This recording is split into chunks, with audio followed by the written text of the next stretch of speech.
Hello, I am SK Jha and you are watching SK Jha classes.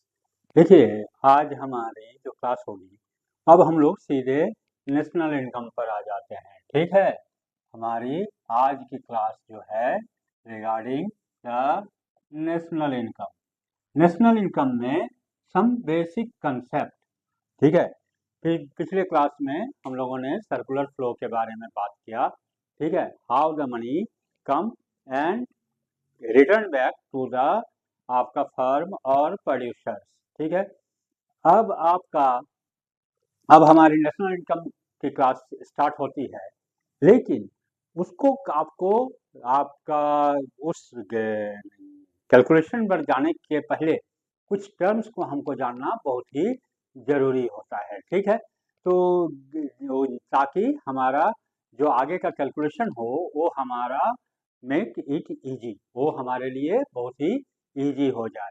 तो आज हम लोग जो बात करेंगे कि सम बेसिक कंसेप्ट ऑफ आपका नेशनल इनकम। बेसिक कंसेप्ट, या आप इसको बेसिक टर्म्स भी कर सकते हो। ठीक है, कंसेप्ट, और आप इसको टर्म्स भी हम लोग कर सकते हैं। इसमें जो है आज की क्लास में हम लोग ये जानेंगे कि भाई ये गुड्स क्या होता है, फाइनल गुड, इंटरमीडिएट गुड्स आपके क्या होते हैं। ठीक है, आपका कंज्यूमर गुड्स क्या होता है, आपका इंडस्ट्रियल गुड्स या कैपिटल गुड्स क्या होता है।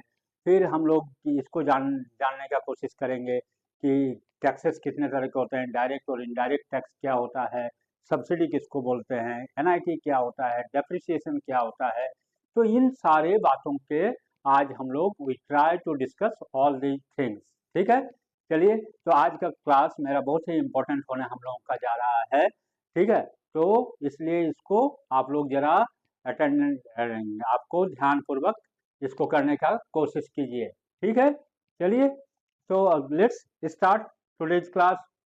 तो सबसे पहले जो होता है कि देखिए, आपका इसमें हमारा जो टर्म्स हैं जिसका हम लोग नेशनल इनकम का कैलकुलेशन न्यूमेरिकल बनाने में जो यूज करेंगे, उस टर्म में सबसे पहला जो आता है वो होता है हमारा गुड्स। ठीक हो, देखो, यहाँ गुड्स का मतलब जो होता है सामान। इसको हिंदी में हम लोग क्या बोलते हैं, ये आपका सामान। तो यहाँ पर ये आपका इकोनॉमिक्स में या आपका अकाउंट्स पर्पस में गुड्स का मतलब जो होता है बोथ, एक आपका टेंजेबल गुड्स, ठीक है, टेंजेबल गुड्स, और दूसरा जो होता है वो हमारा कहलाता है इनटेंजेबल गुड्स। इनटेंजेबल गुड्स, ठीक है। टेंजेबल गुड्स में जो जनरली आप हम जो देखते हैं सोफा, पलंग, टेबल, कुर्सी, आपका मार्कर, बोर्ड वगैरह वगैरह, ये सारी चीजें आपका टेंजेबल गुड्स में आ जाता है। इंटेंजेबल गुड्स को हम लोग आपका सर्विसेज भी बोलते हैं। इसको क्या बोला जाता है, सर्विसेज भी। जैसे एजुकेशन हो गया, ट्रांसपोर्टेशन हो गया, बैंकिंग हो गया, इंश्योरेंस हो गया, ये सारे सेक्टर जो आते हैं वो आपका सर्विस सेक्टर में आते हैं।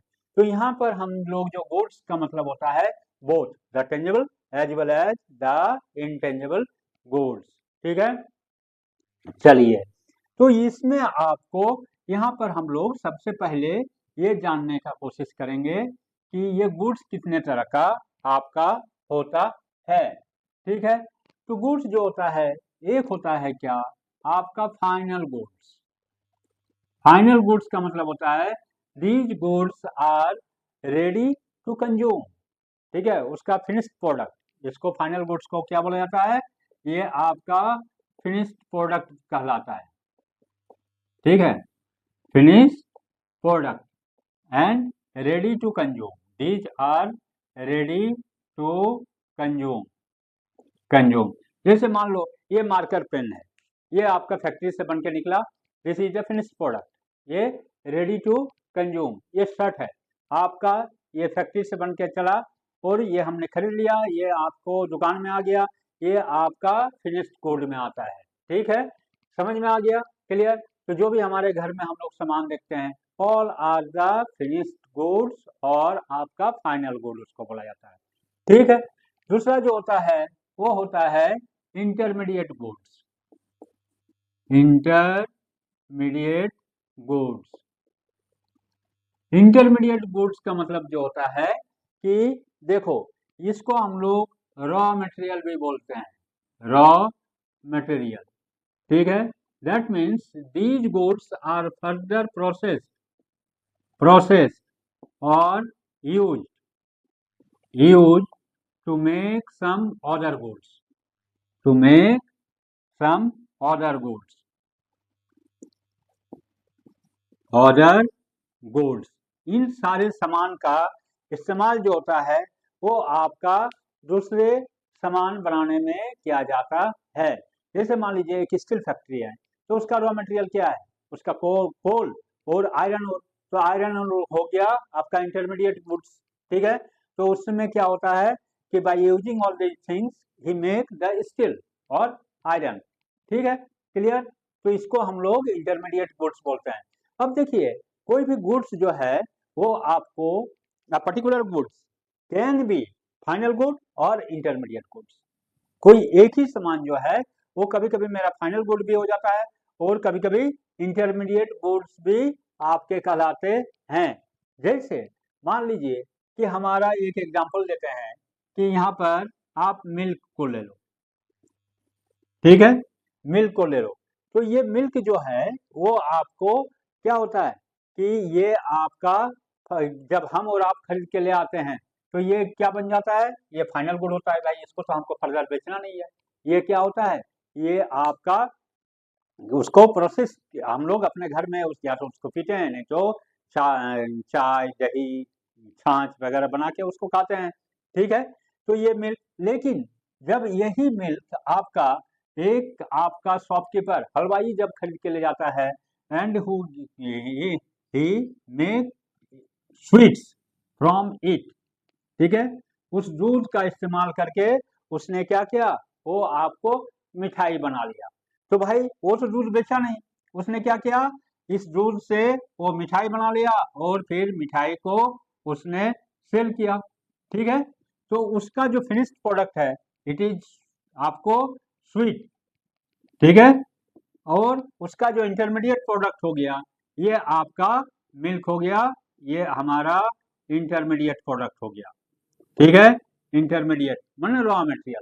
तो देखो यहाँ पर क्या आपको पता चलता है क्या कि एक ही सामान जो है वो हमारा कभी वो यूज के ऊपर डिपेंड करता है कि वो मेरा फाइनल प्रोडक्ट है या इंटरमीडिएट प्रोडक्ट है, ठीक है।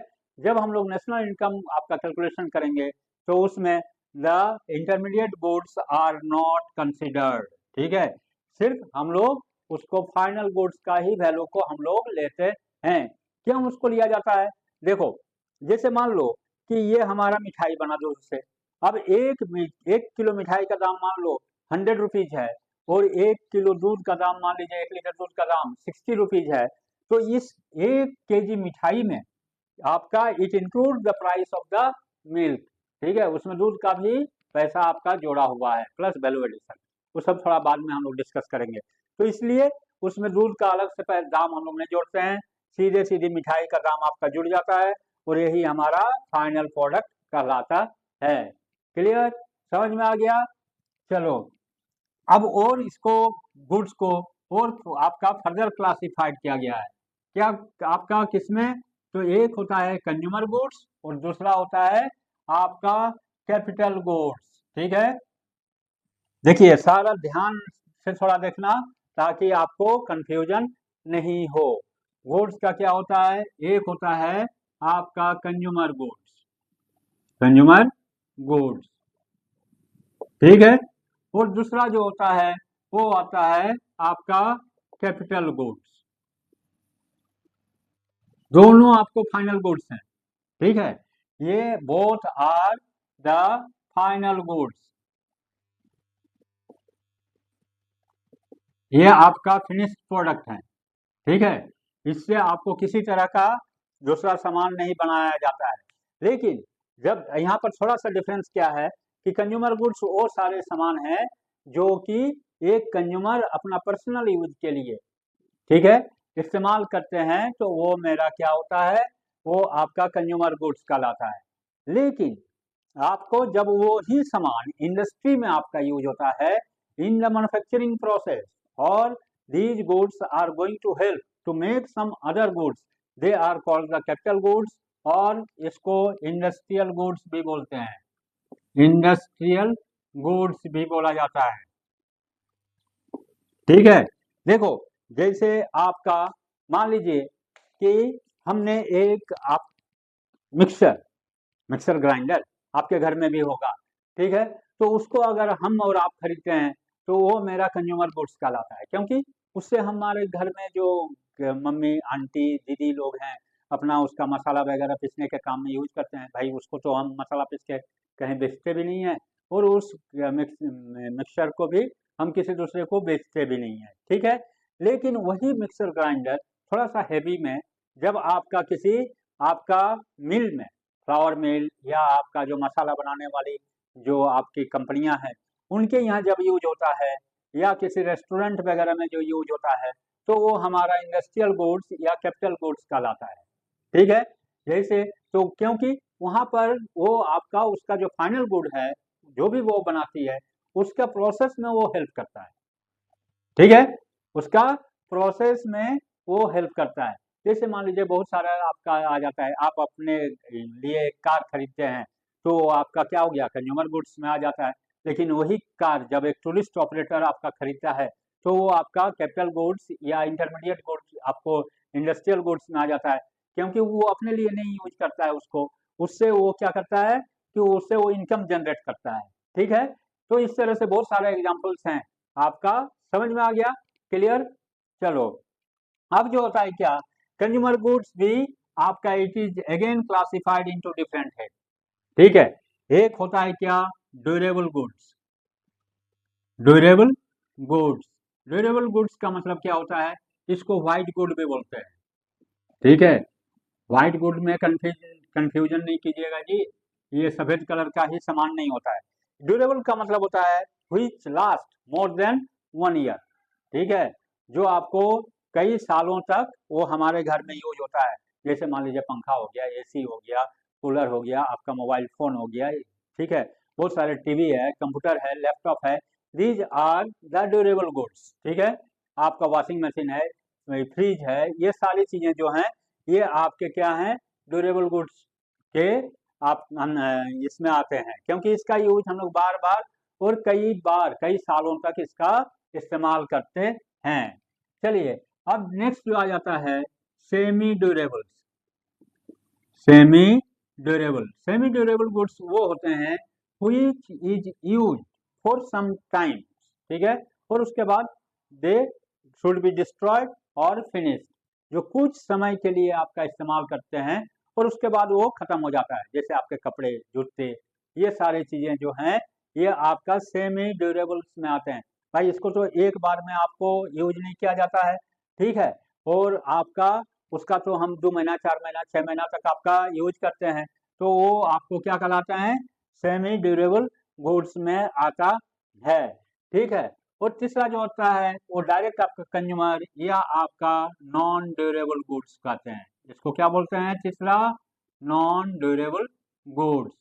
नॉन ड्यूरेबल गुड्स का मतलब क्या होता है कि जो आपका which is used only once, इसको जरा ध्यान में रखना, which is used only once. ठीक है, जो एक बार में ही खत्म हो जाता है, ठीक है, वो हमारा यूज्ड ओनली वंस, सिर्फ एक बार इस्तेमाल किया जाता है, जैसे मार्कर का इंक एक बार इस्तेमाल किए वो खत्म हो गया। जो भी आपको खाने पीने का all type of food grains are semi durable goods या कंज्यूमेबल गुड्स। ठीक है, इसको हम लोग कंज्यूम कर जाते हैं और इट फिनिश्ड। ठीक है, तो वो आपको तेल साबुन वगैरह सब इसी में आता है, उसका हम लोग कंज्यूम कर गए, वो आपका फिनिश्ड हो गया। समझ में आ गया, तो ये हमारा कुछ गुड्स का क्लासिफिकेशन था। ठीक है, चलो सर अब जो आता है क्या, समझ में आ गया, क्लियर। अब हम लोग आगे बढ़ते हैं। नेक्स्ट आपको देखिए, अपना प्रीवियस क्लास में हम लोगों ने आपका cost of factor of production बात किए थे। ठीक है, तो भाई कहीं कोई जो आदमी जो इकोनॉमिक एक्टिविटी करता है, ठीक है, तो ये earn money which is called the income, उसको क्या बोला जाता है, आपका इनकम बोला जाता है। ठीक है, तो कोई जरूरी नहीं कि पैसा ही इनकम हो, आपका आप कैश और इन काइंड ऑफ कैश। ठीक है, तो जो हम लोग अर्न करते हैं this is called the my income. कोई आपका जॉब करता है तो ही गॉट द सैलरी और कोई बिजनेस करता है तो ही अर्न प्रॉफिट। ठीक है, इस तरह से वो उसका इनकम जनरेट होता है। अब इनकम भी जो होता है, पैसा जो हमारे पास आता है वो दो तरह का होता है।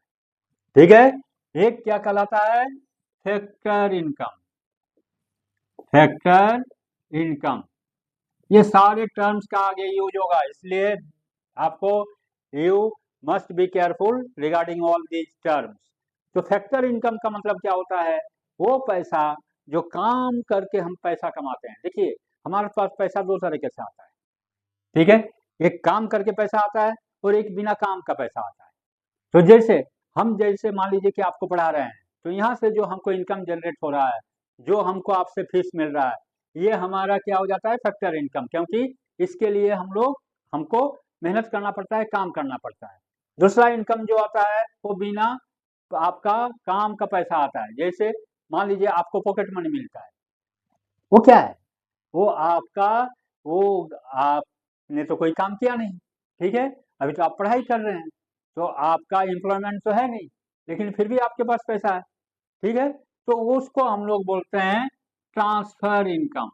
उसको क्या बोला जाता है, आपका ट्रांसफर, मतलब these income are transferred from somebody else. जैसे आपको स्कूल कॉलेज से स्कॉलरशिप मिलता है, ठीक है, तो वो भी बिना काम का पैसा है। ठीक है, तो ये आपका, इसको हम लोग क्या बोला जाता है, ट्रांसफर्ड इनकम। तो ये इनकम जो होता है दो तरह का होता है। एक काम करके, सिंपल लैंग्वेज में समझ लो, एक आपको क्या है कि जब हम काम करके जो मनी अर्न किया करते हैं वो हमारा फैक्टर इनकम कहलाता है, और जो हमारा बिना काम का पैसा हमको मिलता है वो हमारा ट्रांसफर इनकम कहलाता है। तो फैक्टर इनकम में जो होता है, फैक्टर सर्विस हम लोग देते हैं। जैसे फैक्टर इनकम में क्या क्या आ जाता है तुम्हारा, आपको उसमें हम लोग लास्ट क्लास में क्या बोले कि भाई अपना कैपिटल इन्वेस्ट करते हैं तो उसके बदले हमको क्या मिलता है, इंटरेस्ट मिलता है। हम कहीं जॉब करते हैं तो उसके बदले हमको क्या मिलता है, तो उसके बदले हमको सैलरी या वेजेज मिलता है। ठीक है, या वेजेज मिलता है हमको। आप कहीं, मेरा दुकान मकान बना हुआ है तो उसको हम रेंट में दिए हुए हैं, तो where I got the rent. ठीक है, हमने कोई बिजनेस आपका इंटरप्राइज चलाते हैं तो वहां से हमको क्या होता है, प्रॉफिट जनरेट होता है। ठीक है, तो all these things are come under the factor income. समझ में आ गया। अब ट्रांसफर इनकम में क्या क्या आ जाता है, तो जो बिना काम का पैसा है, बिना काम का पैसा, जैसे आपका पॉकेट मनी आपको जो घर से मिलता है। ठीक है, इसके अलावा जो स्कूल कॉलेज गवर्नमेंट की तरफ से यू गॉट द स्कॉलरशिप, आपको क्या मिलता है, स्कॉलरशिप दिया जाता है जी। तो ये भी आपको क्या है, बिना काम का पैसा है, तो इट इज ऑल्सो द आपको ट्रांसफर इनकम। नेक्स्ट आपको क्या आ जाता है, जैसे आपका सरकार जो है बहुत सारा आपका सोशल सिक्योरिटी के रूप में आपको, जो खासकर जो पुअर पीपल होते हैं, कि the government provide many type of benefits. ठीक है, in the form of cash transfer to the these peoples in the form of social security. जैसे उसको क्या बोला जाता है, आपका पेंशन, पेंशन जो मिलता है। ठीक है, बहुत सारा पेंशन होता है, जैसे ये आपका पेंशन हो गया, या आपको जो सरकार जो नौकरी करते हैं उनको तो पेंशन मिलता ही है। उसके बाद आपका एक ओल्ड एज पेंशन होता है, जब हम लोग 60 या 60 से अधिक साल के हो जाएंगे तो सरकार हमारे अकाउंट में 1500 रुपया वो महीने का ट्रांसफर करती है, इसको हम लोग बोलते हैं ओल्ड एज पेंशन। ठीक है, दूसरा क्या होता है कि pension for widows, pension to widow, widow मतलब जो विधवाएं होती हैं, तो उनको भी सरकार की तरफ से बहुत सारे स्टेट गवर्नमेंट उनको आपको पैसा दिया जाता है। ठीक है, उसके बाद आपका पेंशन टू वोमेन, बहुत सारा गवर्नमेंट जो है वो आपको गांव घर की जो गरीब महिलाएं हैं, एडल्ट, आपको जो वुमेन्स हैं particularly in the poor section, तो उनको भी सरकार जो है वो कुछ अमाउंट आपका ट्रांसफर करती है। तो ये सारे जो आते हैं these are called the transfer income, बिना काम का पैसा। ठीक है, तो देखो नेशनल इनकम में जो है हम लोग यहाँ सारा ये बातें कर रहे हैं किसका, to find out the national income. तो नेशनल इनकम में the transfer income should not be considered, इसको हम लोग कंसिडर नहीं करते हैं। क्यों नहीं करते हैं सर? कि जैसे एक एग्जांपल हम देते हैं, जैसे आपको पॉकेट मनी मान लीजिए कि हमारे तरफ से आपको प्रोवाइड किया जाता है, ठीक है, ये आपका पॉकेट मनी। अब देखिए तो हम कहाँ से दिए, तो हमने भाई तो इनकम जनरेट किया उसी में से ना आपको दिया गया, ठीक है, तो वो तो मेरा फैक्टर इनकम में आ गया, या तो सैलरी या तो प्रॉफिट के रूप में, ठीक है, या इंटरेस्ट या रेंट के रूप में, किसी भी फॉर्म में ये पैसा हमको मिला।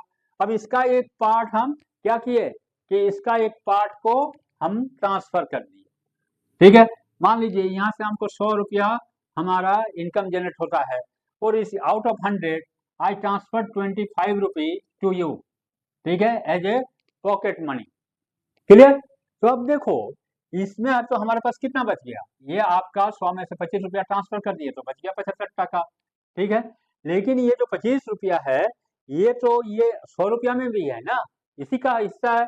तो अगर आप कैलकुलेशन करने में, इनकम कैलकुलेशन में अगर मेरा भी 100 रुपया पकड़ते हैं और आपका भी 25 टका पकड़ते हैं तो ये कितना हो जाता है 125, लेकिन एक्चुअल में कितना हम इनकम था 100 रुपया था, तो ये 25 रुपया तो आपको अलग से हो गया ना, ठीक है। तो इसी को बोला जाता है प्रॉब्लम ऑफ डबल काउंटिंग। उसको थोड़ा सा बाद में हम लोग डिटेल्स उसका क्लियर करेंगे, लेकिन यहाँ जान लो तो एक ही अमाउंट को जब दोबारा आपका कैलकुलेशन किया जाए तो this is called the problem of double counting. तो we should must avoid the double आपको this situation of double counting. इसीलिए क्या करते हैं, इसको अवॉइड करने के लिए ये आपका ट्रांसफर इनकम को नहीं जोड़ते हैं, क्योंकि इनका जो ये 25 रुपया तुम्हारा जो है वो ये पैसा मेरे इनकम के साथ इंक्लूडेड है, ठीक है। समझ में आ गया? तो चलो सर ये हो गया मेरा एक factor income and transfer income, ठीक है। अब जो आगे आता है वो है आपका टैक्सेस, तो उसको हम लोग बात करेंगे इनडायरेक्ट टैक्स, ठीक है। चलिए अब आपका उससे पहले आप एक जान लो कि एक थोड़ा सा हम लोग बात कर लेते हैं इन्वेस्टमेंट का।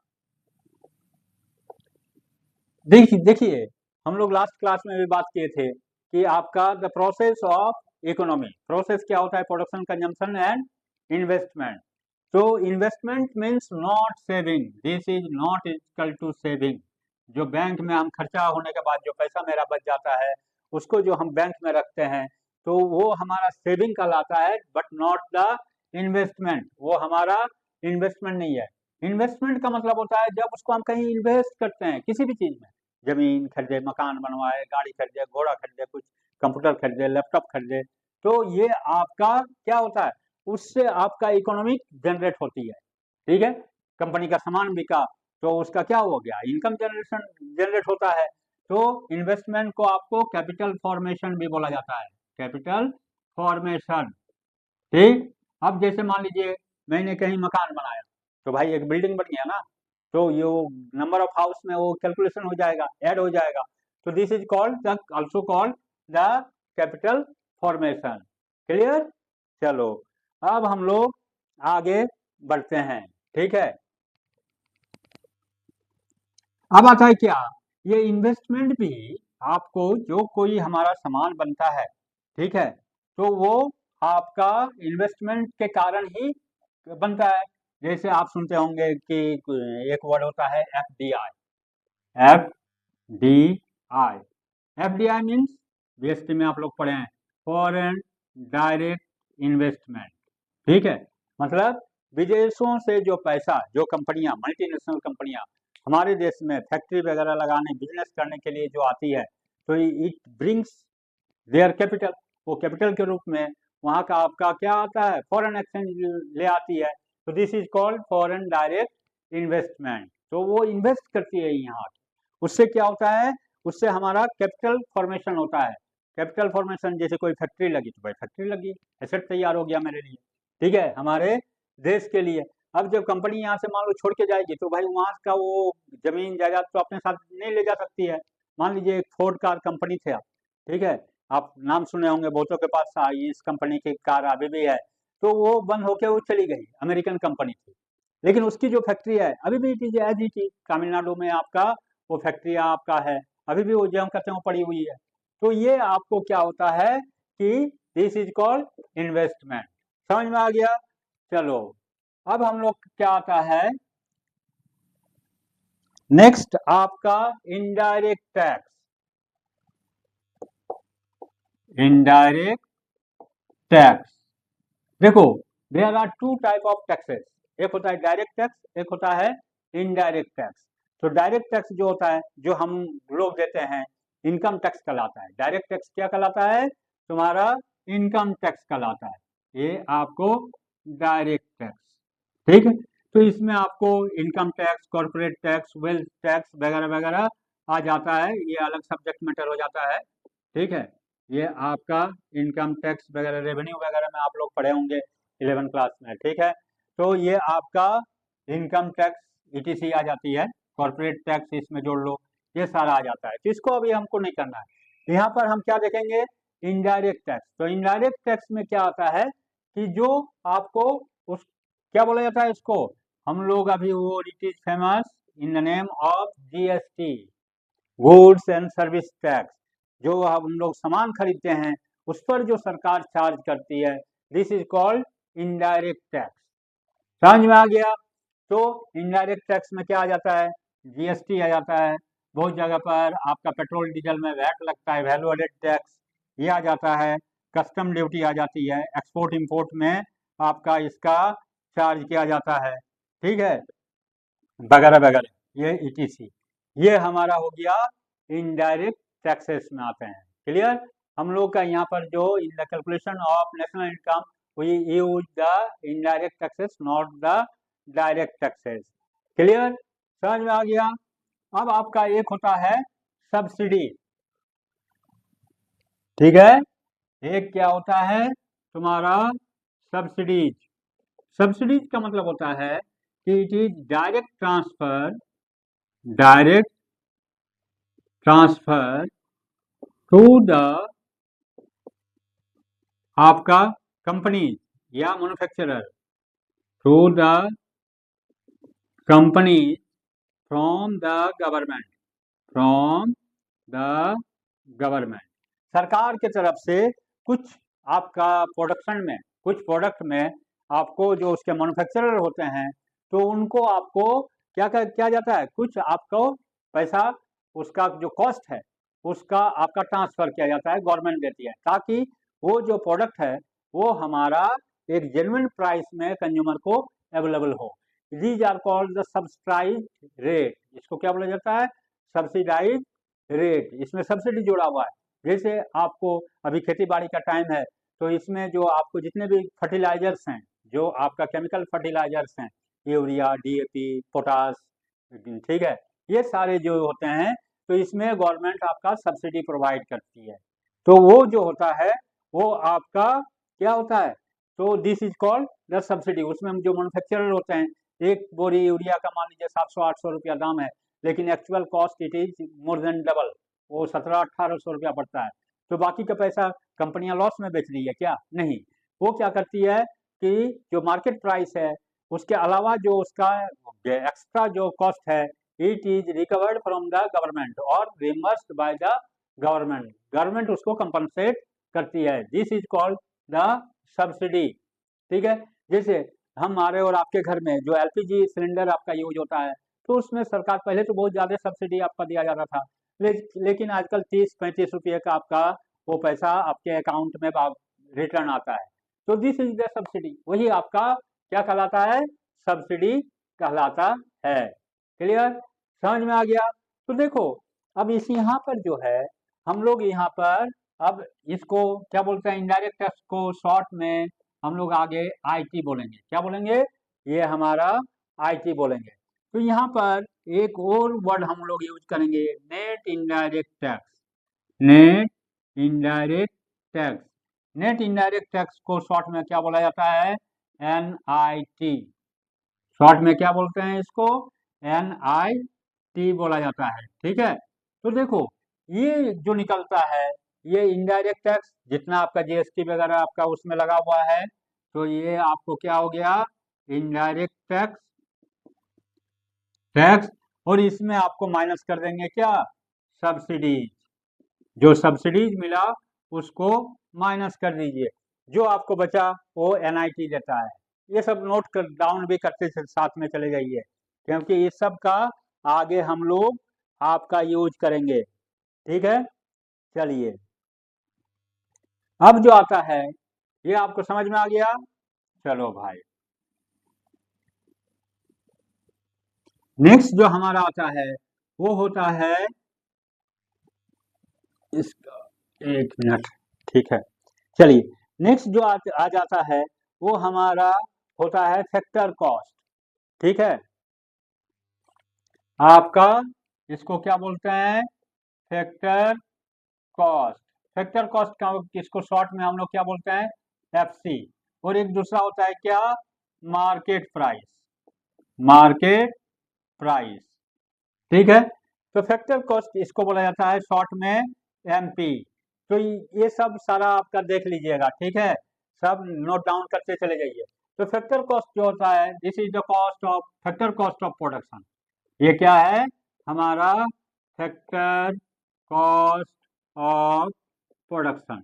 फैक्टर कॉस्ट ऑफ प्रोडक्शन क्या होता है, फैक्टर कॉस्ट ऑफ प्रोडक्शन। ठीक है, जैसे आपको क्या क्या दिए हम वहां पर, आपका इंटरेस्ट हो गया, रेंट हो गया, ठीक है, आपका सैलरी हो गया, ठीक, प्रॉफिट हो गया, वगैरह वगैरह, ये सारे आपका फैक्टर कॉस्ट ऑफ प्रोडक्शन आता है। अब मार्केट प्राइस में जो होता है कि ये आपका कॉस्ट ऑफ प्रोडक्शन, कोई माल जो बना तो भाई उसका, जिसको हम लोग क्या बोलते हैं, इसको शॉर्ट में हम लोग, it is also called the manufacturing cost, इसको क्या बोला जाता है, मैन्युफैक्चरिंग कॉस्ट। ठीक है, अब जो आता है क्या, कि मार्केट प्राइस जो होता है, मार्केट प्राइस में इसको प्रॉफिट यहाँ नहीं जोड़ते हैं। ठीक है, ठीक है, ये मैन्युफैक्चरिंग कॉस्ट हो गया। अब आपका जब वो बाजार में माल बेचने जाते हैं तो उसको क्या बोला जाता है, MRP, maximum retail price, MRP, या आपको सेलिंग प्राइस, सेलिंग प्राइस।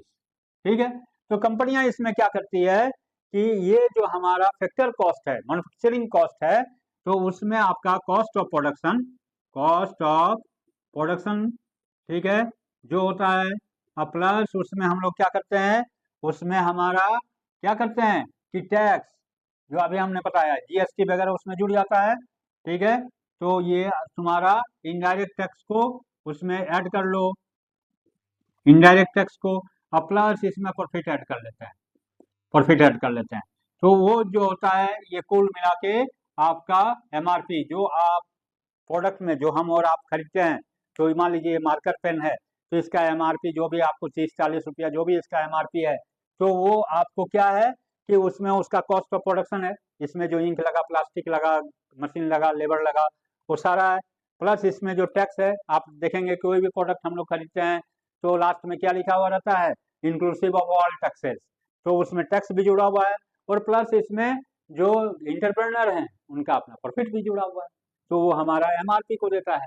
तो this is the called the market price, इसी को हम लोग क्या बोलते हैं, ये हमारा मार्केट प्राइस कहलाता है। ठीक है, चलो सर,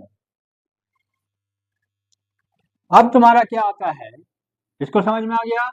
चलो, अब एक वर्ड आता है जिसको आप लोग 11th क्लास में बहुत अच्छी तरीके से पढ़े हैं, अकाउंट्स में।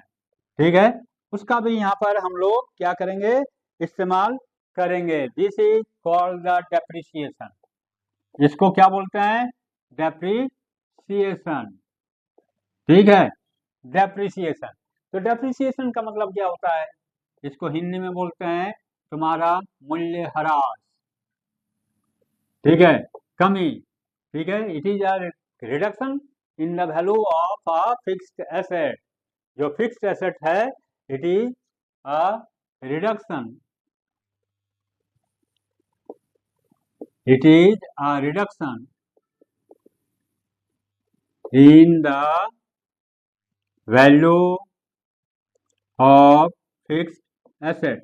ठीक है, किसी भी आपका जो फिक्स्ड एसेट है, मान लीजिए कि हमारे पास एक आपका लैपटॉप है, ठीक है, ये आपका हमने एक लैपटॉप जो है वो आपको इट कॉस्ट सपोज दैट कि 50,000 रुपीज में इसको हमने परचेज किया।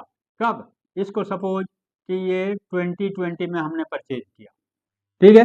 तो क्या आज उसको अगर बेचने जाए तो इसमें हमको 50,000 मिलेगा? नहीं मिलता है सर, ठीक है। ये अभी मान लीजिए कि मुश्किल से 20-25 हजार रुपया भी मिल जाए तो काफ़ी है। सपोज कि ये 20,000 रुपया आपका इसका मार्केट वैल्यू हो गया, ठीक है। तो ये कितने का लॉस हो गया? तो ये आपको 50,000 माइनस आपको कितना में अभी मार्केट वैल्यू है 20,000 जो बचा ये 30,000 रुपया जो है 30,000, दिस इज कॉल्ड डेप्रिसिएशन। समझ में आया? क्लियर? इसका डिटेल्स आप लोग 11 क्लास का अकाउंट्स में पढ़े हैं कि how what is depreciation, how it could be charge and what are the method of calculation. तो यहाँ आपको उतना नहीं जानना है, जस्ट सिर्फ टर्म को जान लीजिए, क्योंकि इसका यूज आपका होता है। तो किसी भी एसेट का जो होता है तो भाई इसका मार्केट प्राइस ये है, ठीक है, और ये इसका कॉस्ट प्राइस है। किसको पकड़ेंगे आज का डेट में? तो मेरा जो एसेट है उसका वैल्यू तो भाई इतना ही है, तो this is called net value of an asset. ठीक है, ये नेट वैल्यू, नेट वैल्यू का मतलब जो हो जाता है तो नेट वैल्यू इक्वल टू आपका जो ग्रॉस वैल्यू, इसको हम लोग क्या बोलते हैं? ग्रॉस वैल्यू, और इसमें माइनस कर देंगे डेप्रिसिएशन। डेप्रिसिएशन तो जो ग्रॉस वैल्यू में से डेप्रिसिएशन को माइनस कर दिए, जो बचा वो आपका नेट वैल्यू निकल गया। समझ में आ गया? क्लियर? चलिए अब आपको तो डेप्रिसिएशन का पता चल गया कि किसी भी चीज का, जैसे मान लीजिए कि कोई भी चीज, अब इन्वेस्टमेंट है, अब इन्वेस्टमेंट हमने कहीं मशीन वगैरह खरीदा, जैसे हमने वो आपको एग्जांपल दिया कि आपका लैपटॉप का ही लैपटॉप खरीदे, तो वो जो 50,000 रुपया है वो उसको आपको नेट वैल्यू बोलो या नेट इन्वेस्टमेंट बोलो, सॉरी ग्रॉस इन्वेस्टमेंट बोलो या ग्रॉस वैल्यू बोलो, ठीक है, क्योंकि उसको तो हमने 4 साल पहले खरीदा था। आज का डेट में उसका क्या प्राइस है? तो आज का डेट में वो हमारा 20,000 रुपया में है, तो वो नेट वैल्यू हो गया। तो उसमें क्या किया हमने? डेप्रिसिएशन को माइनस कर दिए। तो किसी भी चीज का ग्रॉस वैल्यू से नेट वैल्यू जाने के लिए क्या करना पड़ता है? उसका डेप्रिसिएशन को माइनस कर देते हैं। एक फॉर्मूला आपको मिल गया, ठीक है, इसको आप ध्यान रखना। वैसे सारा चीजें आपको हम बता देंगे इन the form of A chart. एक चार्ट हम लोग बनाएंगे, हो सके तो आज नहीं तो नेक्स्ट क्लास में, तो जिसमें सारी चीजें आपका क्लियर हो जाएगा। और बहुत ईजी, एकदम कुछ ही फॉर्मूले हैं, 5-7 फॉर्मूला के अंदर पूरा आपका नेशनल इनकम आपका, it is the matter of your finger tips, चुटकी में सॉल्व हो जाएगा सर। ठीक है, चलिए लेट्स प्रोसीड, आगे बढ़ते हैं। अब इसमें जो है इसका जो लास्ट तुम्हारा एक और टर्म जो हम लोग इस यहाँ पर यूज करेंगे वो होता है आपका, देखो इनकम जो होता है भाई, इनकम कई तरह के होते हैं। एक वो पैसा होता है जो हम घर में काम करके कमाते हैं, जैसे मान लीजिए कि हम आपको पढ़ा रहे हैं तो ये घर का इनकम है, तो यहाँ घर मतलब देश में। और एक क्या होता है, एक विदेश में भी तो बहुत आदमी आप लोग में से बड़े होके बहुत सारे लोग आपका मल्टीनेशनल कंपनी में फॉरेन में जाकर आपके जॉब करेंगे, ठीक है, आपके बहुत रिलेटिव्स या जानने वाले बहुत सारे ऐसे भी लोग आपको मिल जाएंगे जो आपका फॉरेन नेशन में आपको काम करते हैं, तो उसको बोला जाता है आपका FIA, इसको एक्चुअली बोलते हैं NFIA, ठीक है, इसको हम लोग बोला जाता है NFIA। NFIA का मतलब क्या होता है? ये आपका net factor income, factor income का मतलब होता है काम करके, ठीक है, इनकम फ्रॉम अब्रॉड, अब्रॉड मतलब हो गया विदेश, विदेशों में हम नौकरी चाकरी करने जाते हैं, बहुत सारा कंपनियों का, बहुत सारा इंडिविजुअल्स का आपका फॉरेन में, पाकिस्तान में, ऑस्ट्रेलिया में, अमेरिका में आपका घर द्वार जमीन कुछ एसेट्स वगैरह आपका वहाँ पर होगा। बहुत सारे हमारे देश की टाटा महिंद्रा ये सब की जो कंपनियां हैं इनका आपका फॉरेन में, जैसे फॉरेन कंपनियां का यहाँ पर आपका फैक्ट्रीज वगैरह है, तो इन लोगों का भी आपको, ये हमारे इंडियन मल्टीनेशनल हैं, इनका भी आपका विदेशों में कारोबार है, वहाँ पर भी उनकी बजाज वगैरह का आपका फैक्ट्री वगैरह है, तो वहाँ से जो उनको इनकम जनरेट होता है वो हमारा इनकम फ्रॉम एब्रॉड कहलाता है। तो यहाँ नेट इनकम का मतलब क्या होता है, उसी तरह से जैसे विदेशों में हमारी कुछ कंपनियां, हमारे कुछ लोग काम करते हैं, तो वहाँ से जो पैसा जनरेट होता है वो हमारे देश में आता है। Same thing happen in the case of, इसको रिवर्स कर लो, उल्टा कर लो, बहुत सारी आपका क्या है मल्टीनेशनल कंपनियां हैं, मल्टी जैसे आपका मान लीजिए हुंडई का, ठीक है, वो सेंट्रो वगैरह कार जो बनाती है, क्रेटा वगैरह आपका, या आपका सुजुकी, ये जापान की है, तो it is the most popular brand, जो मारुति का कार आप लोग यूज करते हैं। तो वो क्या होता है कि भाई यहाँ पर काम किया, यहाँ सारा आपका खर्च वगैरह करने के बाद जो प्रॉफिट होता है it send back to the Japan, वो आपको जापान भेज दिया जाता है, ठीक है। जैसे हमारी जो कंपनियां हैं वो जो फॉरेन में जो मनी अर्न करता है after deducting all the cost and expenses it return back to India, तो यहाँ पर आपका दोनों का इस्तेमाल करेंगे। Net factor income from abroad में क्या होता है, ये आपका factor income earn in abroad minus आपको जो हम पेमेंट की है, जो विदेशी कंपनियां यहाँ से पैसा लेके चली गई उसको माइनस कर दीजिए, क्योंकि मान लीजिए कि 100 रुपया आप कमा के इंडिया भेजे, तो भाई 100 रुपया तो मिल गया, तो वो तो मेरा फॉरेन इनकम हो गया, क्या पूरा कंसिडर होगा, नहीं सर। अब उसमें से कोई दूसरा आदमी जो फॉरेनर, यहाँ पर आपका बहुत सारा, हमारे यहाँ एक इलेक्ट्रिक स्टील प्लांट है, उसमें बहुत सारे चाइनीज लोग काम करते हैं, तो आपको क्या हो जाएगा कि वो भी तो अपना यहाँ का पैसा अपने देश भेजते हैं, तो उसको माइनस कर दीजिए, जो बचा वही ना आपका बचा, ठीक है। यहाँ पे हम वही मेरा देश का इनकम हो जाएगा, नेशनल इनकम हो जाएगा। तो इसमें जो फॉरेन से हमको इनकम जनरेट हुआ, less factor income paid to abroad, earn from abroad, ठीक है, ये आपका अर्न फ्रॉम अब्रॉड, और ये हो जाएगा, इसमें से माइनस करेंगे पेड टू अब्रॉड, विदेशों में जो पैसा हम आपका भेजते हैं या जो पेमेंट हमको करना पड़ता है, उस जो आ रहा है इनकमिंग से आउटगोइंग को माइनस कर दीजिए, जो आपको बचा वही आपका क्या कहलाएगा, NFIA। क्लियर, समझ में आ गया ना। चलिए अब इसमें और एक आता है, तो यहाँ पर हम लोग जब नेशनल इनकम का कैलकुलेशन करेंगे आगे चलकर, तो वहाँ इस वर्ड का यूज होगा NFIA, ठीक है। तो रिमेंबर ऑल दीज थिंग्स, तो इसको आपको ध्यान में रखना है कि ये किस तरह से आपका इसका हम लोग इस्तेमाल करते हैं। एक और चीज डिस्कशन करने का एक ही मकसद है, ताकि हमारा जो आपका नेशनल इनकम का कैलकुलेशन का प्रोसेस है it should be easy. Okay, thank you. और नेक्स्ट क्लास में जो हम लोग बात करेंगे सम formula regarding the national income, ठीक है। तो आज के लिए इतना ही, थैंक यू।